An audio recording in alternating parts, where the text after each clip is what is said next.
But what does reparations look like in the church? What is that? Yeah, I think reparations is what takes us beyond thoughts and prayers. That easy sort of response that the church has become so practiced at, where we can look at horrific things that happen and we just slap thoughts and prayers onto it as if that's enough, or as if it's anything really. And oftentimes it really means we don't want to have to think or pray about it, is what we really mean. But or at least that's what I mean sometimes when I say it. But I think that reparations are like a tangible, use a Bible word, tangible repentance. It's the proof in the pudding. It's the way of demonstrating that we're going to put our money where our mouth is, that this is like something that we not only believe was wrong, but we've benefited from this in some way, and we want to now take the resources that we have financially, but other resources that we have, and be able to extend those to the people who have been victims, people who are survivors, to their families, the best that we can. And I think the first kind of reparation, or the first step, is really creating listening spaces so that survivors themselves can define for us what that reparation needs to look like, or to use a recovery term, amends.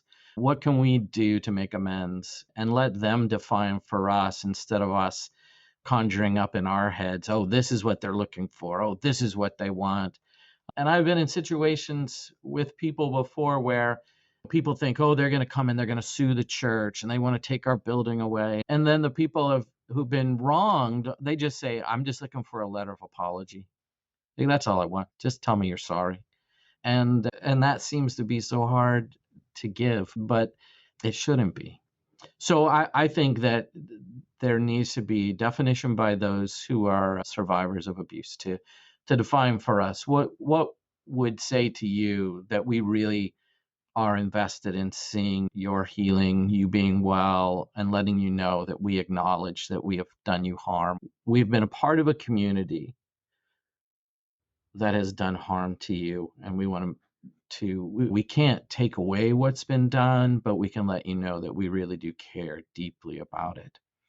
And then I do think sometimes it can be anything from taking on responsibility for counseling bills, for therapy expenses that are associated, that people may have in short time or long term, but we own those things, particularly if it happened in a local church. We just own that and we take responsibility for it. It could be just anything like that. For some people, it would be like, honestly, I think it could be like sabbatical, or like an extended time away for a kind of therapeutic vacation holiday space where they can just have a safe spot where they can reflect and recharge and get some healing. I just think there are lots of possible ways that we can engage. But I think the essential thing is that we listen and then we do something, and not just stick words on it or just offer the suggestion of prayers. Wow. Again, very refreshing to hear. And as I'm thinking through all of that, I love how you want to center the survivors' voices in the conversation of reparation, because so many times reparations of any kind are often like, okay, we've come up with our best ideas of how we can fix what we Right. broke. That's right.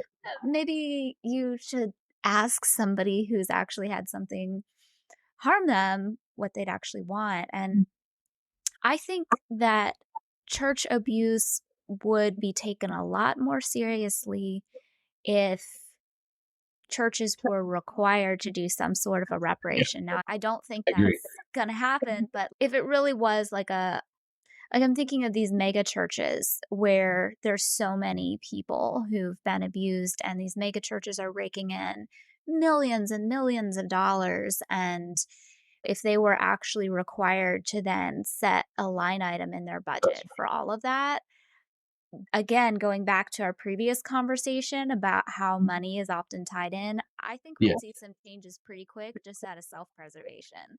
Yep, I think you're right, for sure. So I feel like reparations almost work both ways, Yeah, even if certain churches don't have the correct motivations. Now, hearing from you, I love kind of the motivation of it's like, how can we support those who have been hurt? How can we give them things that they want and not create an extra burden for them? I know if someone had paid for my therapy, like that would have freed up a lot of money in the budget to be able to do other things that, you know, were healing tools for and for so it's just it's interesting how a lot of those things can be very practical. Sometimes you said it's just some people want a letter of apology, like an outright no excuses apology.